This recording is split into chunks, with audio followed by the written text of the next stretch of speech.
I remember I went up for this part in the movie, and I was real good. And they wouldn't let me get the part because they said I was too dark. I was too black for the part.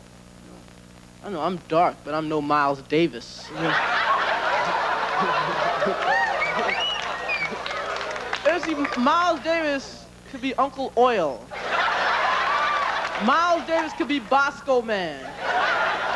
Miles Davis so black, lightning bugs follow him in the daytime.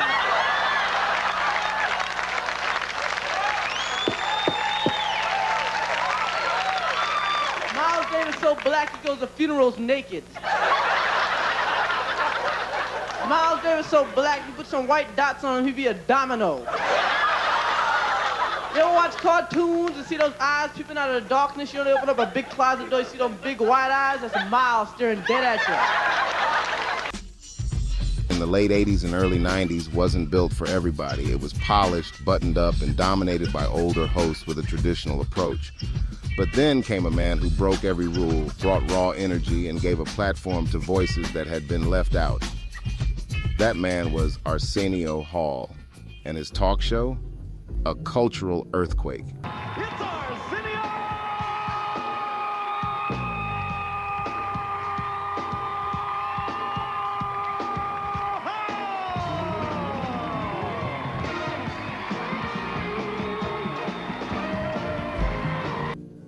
This is the story of how Arsenio Hall became a hero of late-night TV, his comedy roots, his friendships, and the legendary moments that made the Arsenio Hall Show one of the most important talk shows of all time.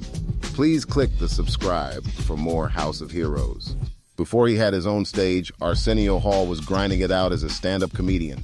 Born in Cleveland, Ohio, Arsenio had that perfect mix: sharp wit, magnetic charisma, and the ability to connect with any audience. He moved to Chicago, then Los Angeles, working small clubs until he got noticed. Soon, he was opening for artists like Aretha Franklin. His comedy leaned on observational humor, mixed with his unique rhythm and cadence. He wasn't just telling jokes, he was performing them. But Arsenio wasn't just funny, he was ambitious. He built friendships with the biggest names in comedy and entertainment at the time, including Eddie Murphy. That friendship paid off big when Arsenio was cast in Coming to America in 1988, playing multiple unforgettable characters.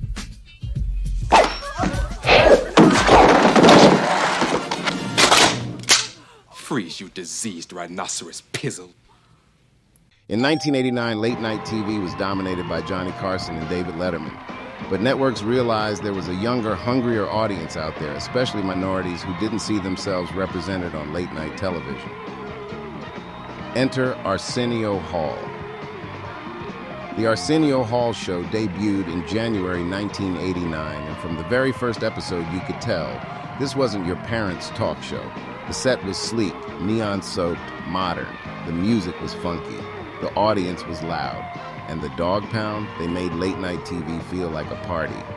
The show was designed to be cool, fresh, and unapologetically different. Arsenio wasn't sitting behind a stiff wooden desk.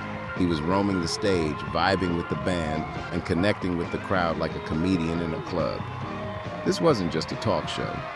It was a movement.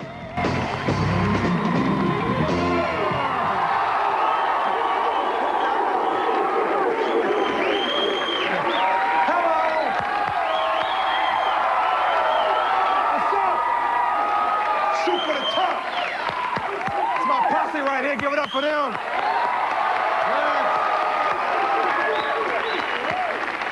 Party time. Party time. Those people over there, you know who they are, right? Those are people who brought the property value down in Mr. Rogers' neighborhood. That's who those people are.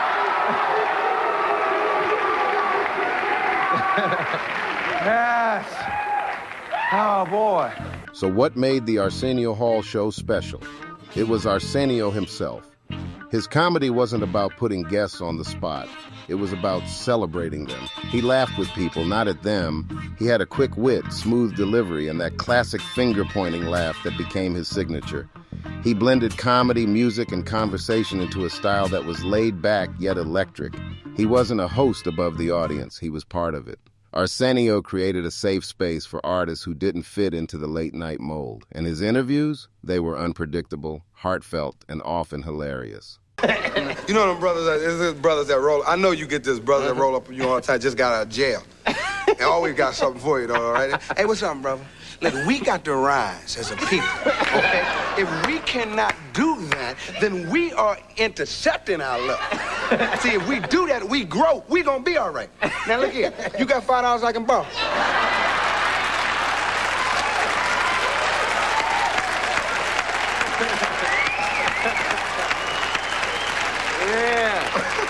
When you all did the movie, did you hang out a lot? Oh yeah, Eddie was cool, man. I just thought I never would be working with him, so you know. But to hang out, I mean, he fed us like, if you notice, I look real fat in Boomerang, man. Nah, Eddie doing 48 hours, like how he looking 48 hours, they fed me, man. And maybe I came out there all swollen, man, so I wouldn't look good, man. But it was cool, because we would go over his house, man, and you know, Eddie's place is laid, man, and what's it, food. New York or Jersey? Or yeah, Jersey. The food, man, was happening every day. You walk in his house, you get like a little girl, though. Because, you know, I ain't want to leave, man. I was sitting there at the table like this. Y'all ain't more dessert, Eddie. You ever take a girl up there? Man, I ain't taking no girl to Eddie's house. Why? How am I going to take a girl to Eddie's house? This man got a bowling alley. He got a music studio.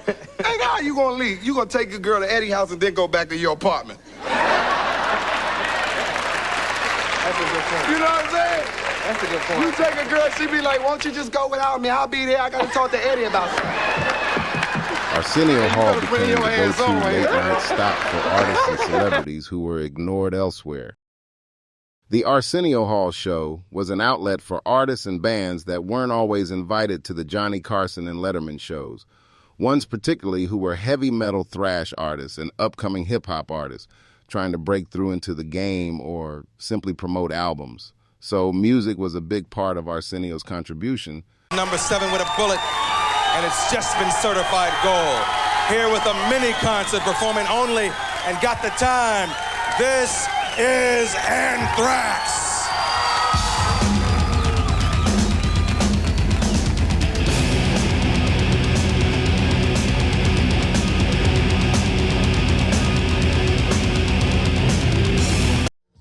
This group busts your brain, performing their current hit single, Hangar 18. Give it up for Megadeth.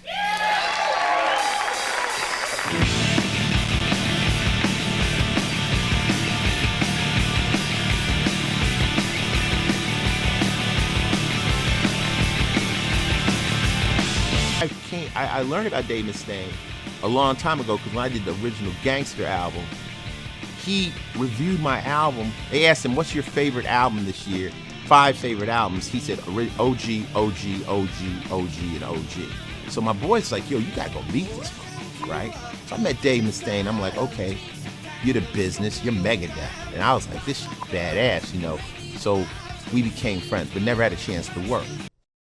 Arsenio gave Ice his guest appearance where he had a moment of dropping the knowledge. Why there's gangs and drugs, because you don't care about it, you know what I'm saying? And the gang situation in Los Angeles has been here 20 years. And then a lady got killed in Westwood, you know, a non-black, somebody out of the neighborhood, and all of a sudden there were 387 murders that year and 70,000 gang members. And I said, they didn't join that night, you know what I'm saying?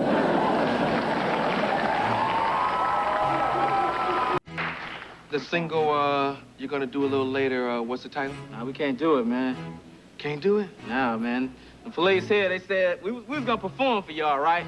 But they said, you know, NWA, we're too radical. We can't perform tonight, so we just get the interview. That's why we do it. That's why we doing the interview. Wait. If y'all notice, people come on this show and perform. They perform first, then talk later. That's why we talking now, because we can't perform. So you all have been told by the police that you can't perform the song? Yeah. Well, I'll tell you what, let's take a commercial. Mm-hmm.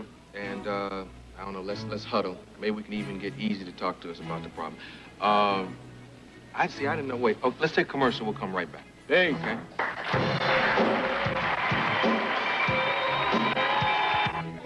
Watch out. Hey, you're not supposed to be on here, man. Wait. Hold it up. Hey, who you got?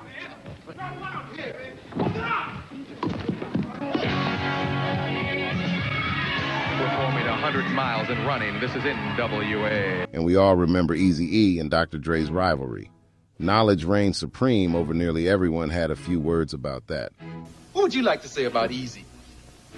Let me see. First of all, I want to start off with those studio gangsters out there. No, wait. What's I just want to define it for Middle America, a studio gangster. There's somebody that's not real. They go in the studio and all of a sudden become hard when they used to do dance music. Okay. You know. Let's talk about the business of gangster rap. A lot of people say that it's reached its peak. I don't think so. Really? You think it's going to go farther? Where is it going to go? Over the top. Uh-oh, Chris? I mean, actually, the title gangster rap doesn't even really exist, because real gangsters don't rap. Gangsters. So maybe, I would go more into the idea of gangster record companies. If the real gangsters out here are the ones who own the gangster rapper. And to me, I mean, I don't know enough about the quarrel between Eazy E and Dr. Dre to even jump into that. But what I will say is that the true gangster is the one that owns the gangster rapper. And if there is some validity to what you're saying, then I would say the true gangster would probably be right here. On another level, I go more into business. Gangster's about business. It's like business rap. It's not even gangster rap. It's business rap. If you look at some of these record companies that's out, and I'm not going to say no names because I'm doing a lot of business with a lot of you people, but what I will say is that a lot of these companies at the highest level are gangsters themselves. And if you want to get rid of gangster rap, first you got to get rid of the gangster record company. And I'll just cut it off right there. Okay. So I can't be that dope. And the probation officer was like, every time I get in trouble, he'll violate me and send me back to jail. And I was like, I ain't trying to see jail no more. Mm-hmm. So, I mean, I had to thank him for that, for being on me like that, because he could have sent me to the pen. Yeah. But he was just sending me to the county, you know what I'm saying, letting me know that he can, you know what I'm saying, put me away for a minute. So I had to get my act together. Yeah.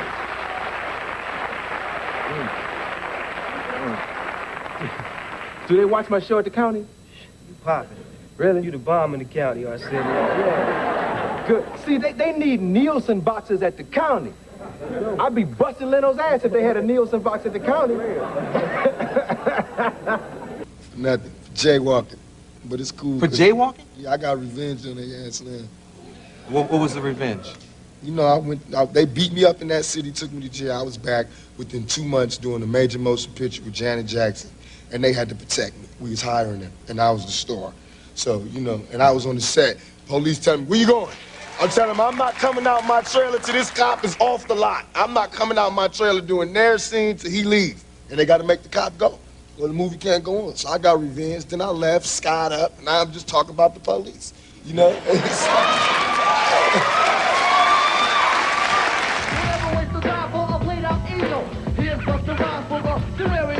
As I combine all the juice from the mind, heat up, bring it back from the ride.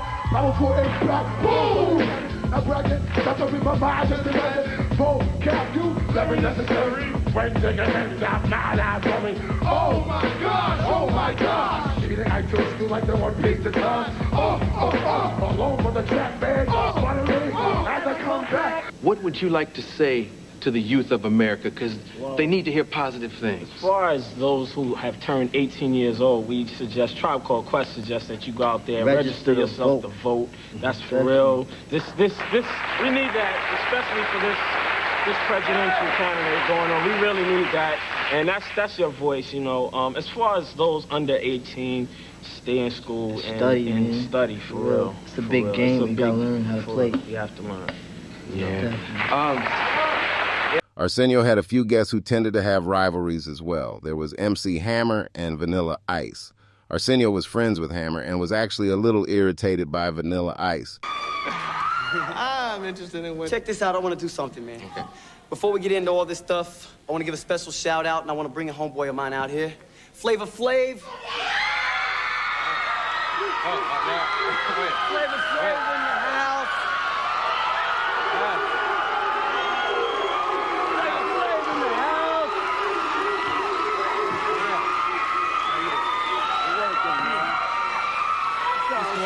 How you doing, man? Everything all right? Everything all right?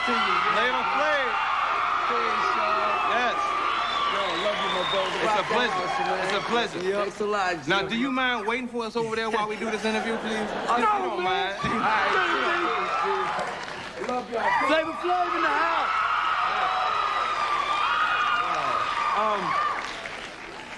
Now, that sufficiently wasted a little time, but we still gonna get to the issues, Ice. I was young, manipulated, and I was a puppet. Would you show him how to actually do that thing, this thing down in here? Show him how. That's just Chinese typewriter. You gotta do it with this typewriter. Did you invent that? Yeah. You invent most of your dances? Not all of them, but it's. I think once anybody do a certain dance, enough, it becomes their own. So some dances, I may see somewhere else, but, like the typewriter and things like that, they're my own. Yeah. Okay, Mike, come here. And just, you want to take off your Jesse Johnson coat and? Okay. Just show. Okay. Now, do you need music or you want some quiet time to show him the stuff? But first, you might want to show him. Yeah, you want to show it or you want the music? We would get about like this. Now, you have to generate some energy, right? It's like solar energy. You got to generate it yourself, right?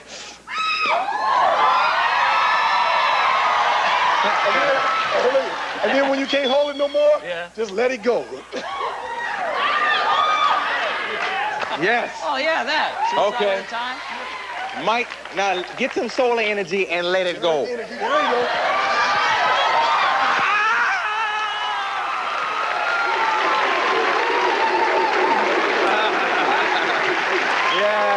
Yes. Oh, boy. But the quarrels didn't end there. Run DMC also had issues with Hammer. Yo, don't wait now to apologize. You should apologize when you first did it. But it's cool. We ain't got nothing against you. You know what I mean? You cool. We don't care about what you... He said that, I hope y'all sell 20 million albums. And I think he was sincere when he said that. You know what I mean? He said a little statement the other day about us being sour grapes and just beefing because they asked us what we think about MC Hammer. And we said, he can't rap.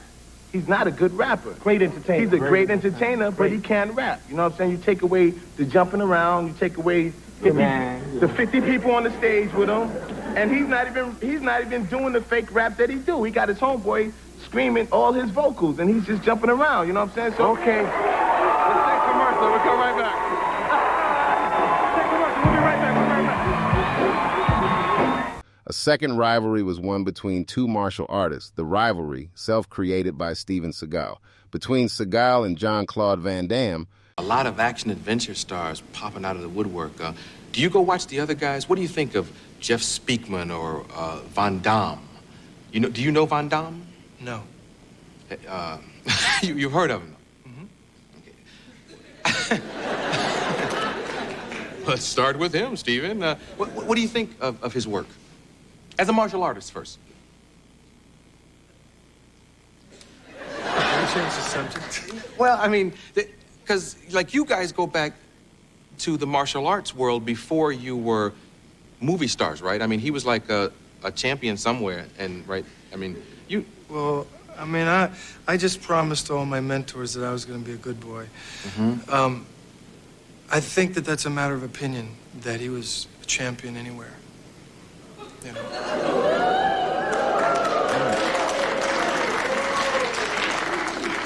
And I mean, I'm not being catty or anything. I wish the guy all the best. But there are an awful lot of people who say that that's not true.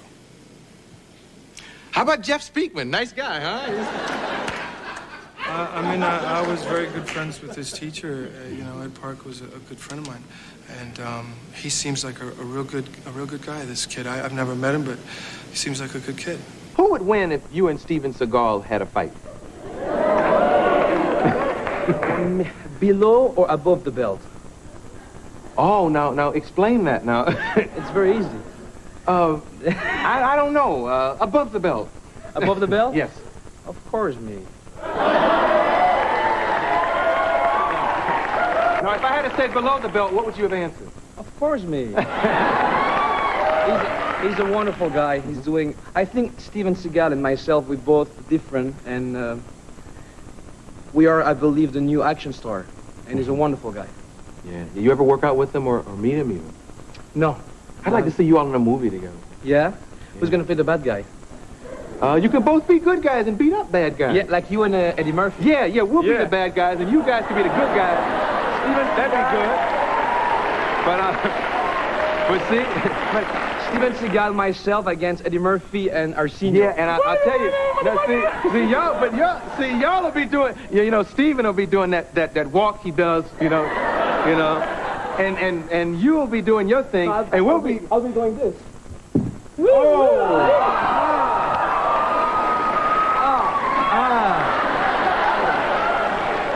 But we would win, because while you're down there, I would push you, then I'd throw some dirt in your eyes, and karate that. Thanks for coming. So when you think about the greatest talk shows in history, remember this. Without Arsenio Hall, late-night TV would have never been the same. He didn't just host a show, he hosted a generation. Believable in terms of his quickness, his strength, his jumping ability, his touch, and also his knowledge and understanding for the game. He by far, is the best I've ever seen. And Irvin's my boy, but, Air, yeah. He's something else. Yeah. He real sweet. Yeah. I mean, the dude, you see what he be doing? Yeah. And it ain't like we in high school.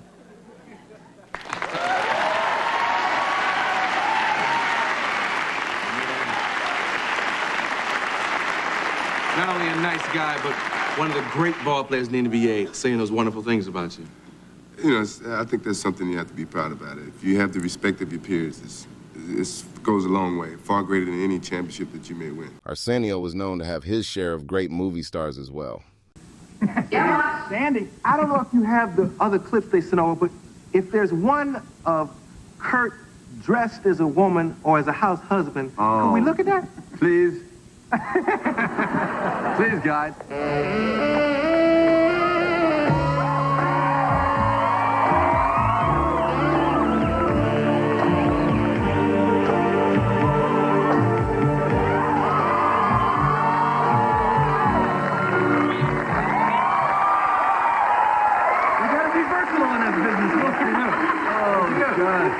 He knows a little bit about the subject, his damn self. Why?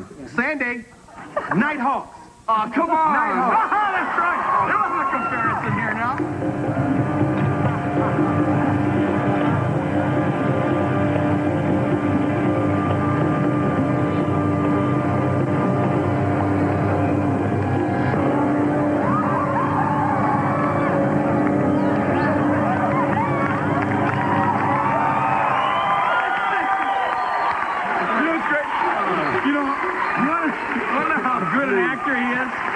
He did that with a straight face. Yeah. He turned around looking serious. He really commit to the character, though. He wouldn't even shave. You're not exactly without onus and crime here. Exactly. I do recall you having stepped over the line. Sandy? Oh, no.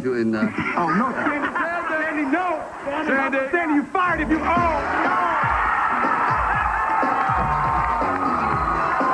I hope you don't mind me coming over and sitting down. But I've been watching you all evening. And I want to tear you apart. And your friend, too. No contest. He's the winner. Arsenio was also a great show for surprise moments that were never forgotten. Would you like to hear Put Your Mouth on Me? Here. Wouldn't that be wonderful? Yeah, it sure would. Your band don't know that song, do they? No, don't you play a note of it. We're gonna play Party all the time.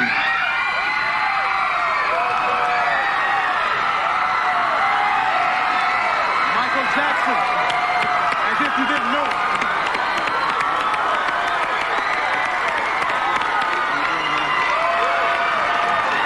We got some for you, man.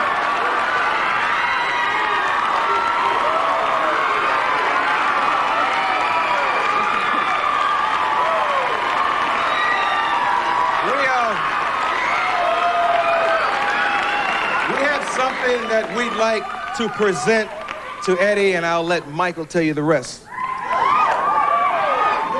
Presented to the king of comedy, Eddie Murphy, the greatest comedian of all time, the king.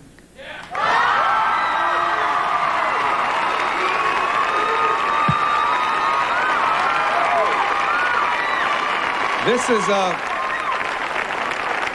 is an award that MTV has actually put together, and viewers. Thank you. The viewers voted. That's y'all.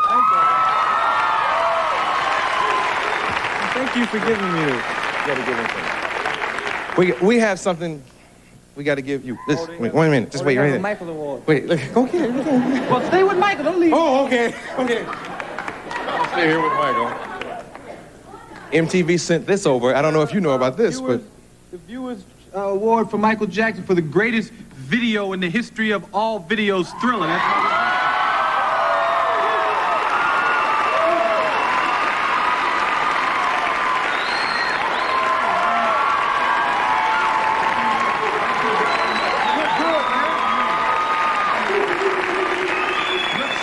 Michael Jackson, Eddie Murphy.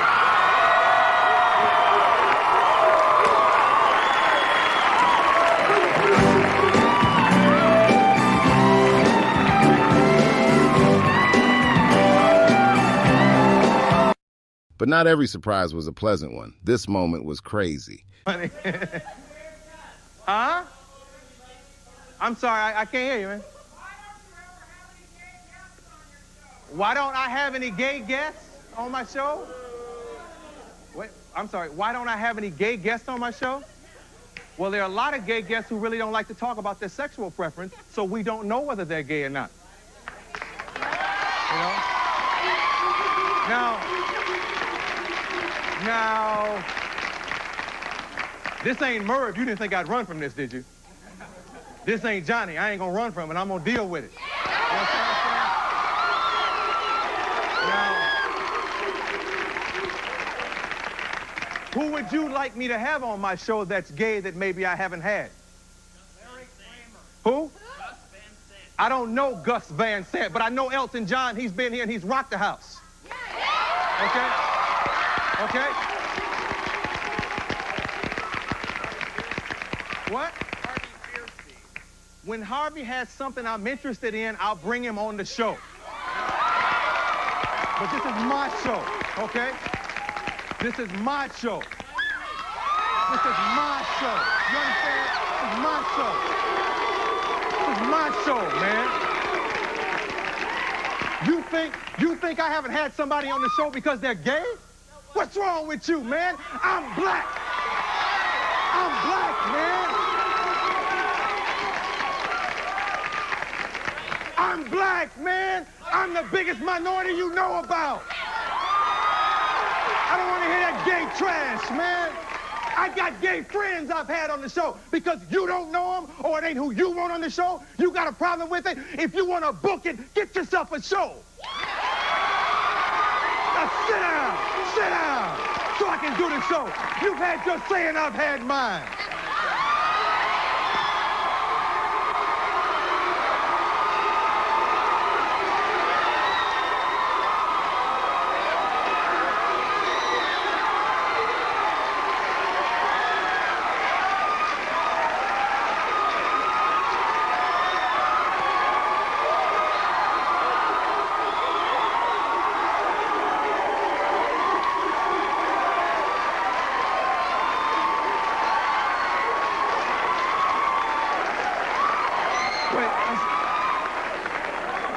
I apologize to you sitting out there and you sitting here.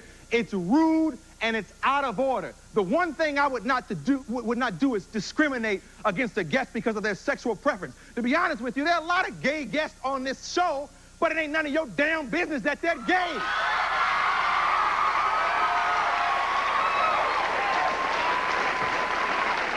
And just like Arsenio opened up the doors for many hip-hop artists, the old-school hip-hop artists sent him off on his final show.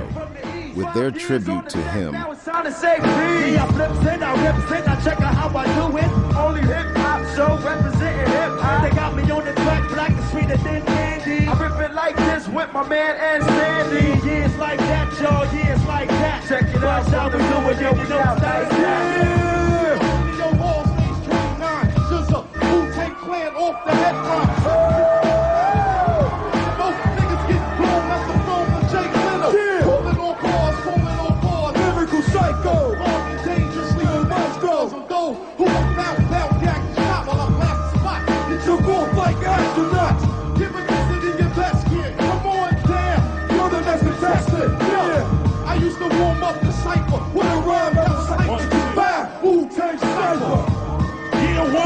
check it out, 1, 2, check it, 1, 2, check. So, off and on for the top of the head, head, head. I stop my fingers in that lucha. You correct, it's over, what you getting at? I'm a rapper, sucker that wink, whack. Yes, KRS, Arsenio, you are the better man. We can never ever check David Letterman. So we coming in a place right now. Yo, man, Lion, show 'em how. When we look back at the history of late-night television, Arsenio Hall stands as more than just a host. He is a symbol of energy, inclusion, and revolution. Arsenio didn't follow the old late-night formula. He tore it apart and rebuilt it into something younger, fresher, and louder. His stage wasn't just a desk and a couch. It was a celebration, a party, a platform for hip-hop, for R&B, for comedians, for politicians, for voices that had never been heard in late night before. He gave rising stars like Mariah Carey, Tupac, and Snoop Dogg the spotlight when others wouldn't. He gave legends like Prince, Magic Johnson, and Michael Jackson moments that became television history. And he gave the world a new image of what late night could be. Diverse, vibrant, unapologetic. Arsenio Hall proved that representation mattered. That culture wasn't something to keep in the margins. It was the main stage. He showed America that a talk show could be more than entertainment. It could be a movement. So while his original run ended, his influence never did. Every late-night host who connects with younger audiences, every performer who found their first national stage, every political figure who learned the power of pop culture, they owe something to Arsenio Hall. He wasn't just a talk show host. He was a pioneer, a cultural hero, a man who changed late-night television forever. Please like and subscribe to House of Heroes so we can build up to that 1,000 mark. Thank you from House of Heroes.